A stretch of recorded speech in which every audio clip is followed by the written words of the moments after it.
Despre București, capitala României, nu se mai poate spune de aici înainte că este împărțită în 6 sectoare. Prahovenii se pot mândri cu cel de-al 7-lea sector, care nu este nimeni altul decât orașul Breaza. Aici va avea loc pe data de 5 octombrie un concurs de Miss. Foarte mulți bucureșteni, și în perioada interbelică și după al doilea război mondial și acum sunt foarte mulți bucureșteni care și-au făcut case de vacanță, și-au făcut vile, și-au făcut gospodării aici la Breaza.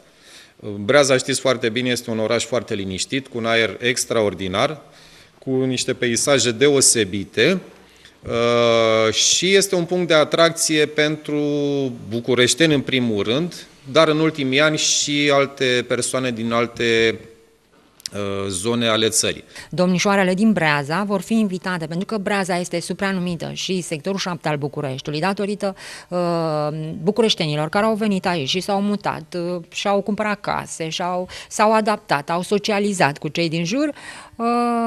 Avem Miss sectorul 7 al Bucureștiului, care va fi Breaza și va fi pe data de 5 octombrie. Concursul de Miss va continua după o săptămână, când la Breaza va avea loc Târgul de Toamnă, eveniment care marchează zilele orașului. Însă în cele 4 zile de sărbătoare, administrația locală a pregătit și multe alte surprize.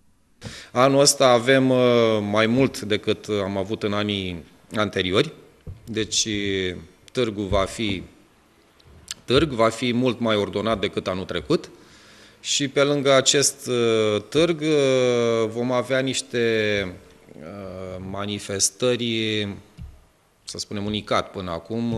Sperăm că în anii următori le vom promova în continuare. Deci avem acel Running Queen, care am avut și în luna iulie, dar l-avem ceva mai dezvoltat și s-ar putea să fie o întrecere internațională.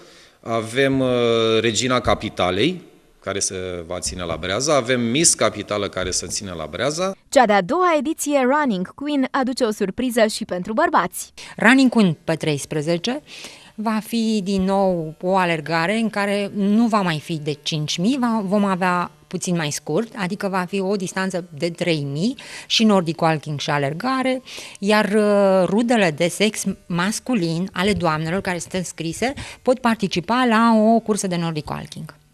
Așadar, cei care doresc să petreacă 4 zile inedite la Breaza sunt așteptați în perioada 11-14 octombrie la Târgul de Toamnă. Dragi turiști, dragi brezeni, vă așteptăm în zilele de 11, 12, 13, 14 octombrie la zilele orașului, la Târgul de Toamnă de la Breaza, unde vă veți delecta cu bunătăți specifice românești, vă veți delecta în spectacolele care vor avea loc la Breaza și manifestările culturale Regina Capitalei, Miss Capitală. Vă așteptăm cu mare drag și sunt sigur că vă veți simți foarte bine la Breaza.